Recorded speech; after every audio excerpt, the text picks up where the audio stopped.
পুজোর আর মাত্র কয়েকটা দিন। এই দেখো না, বাজনা নিয়ে গণেশজি হাজির হয়ে গেছেন। আর তো কয়েকদিন পরই দুর্গাপুজো।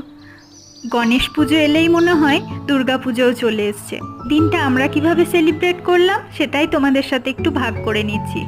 এই দেখো, আমিও রেডি হয়ে গেছি তাড়াতাড়ি সকালে স্নান করে। আর আমাদের অ্যাপার্টমেন্টেই পুজো হচ্ছিল, তাই চলে গেছিলাম ওপরে। দেখো কি সুন্দর সাজিয়েছে।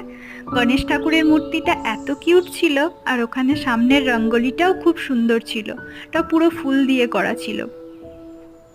এই দেখো, রঙ্গোলিটা খুব সুন্দর লাগছে না? তারপর আমাদের প্রসাদ দিয়ে দিয়েছিল, এবং আমরা আরও কিছু ছবি তুলে নিয়েছিলাম। সবার সাথে দেখা হলো, খুব ভালো কাটলো দিনটা। তোমাদের কেমন কাটলো অবশ্যই জানিও। আর গণেশ চতুর্থীর অনেক অনেক শুভেচ্ছা তোমাদের সবাইকে। সবাই ভালো থেকো। ভিডিওটা যদি ভালো লাগে অবশ্যই লাইক করে দিও।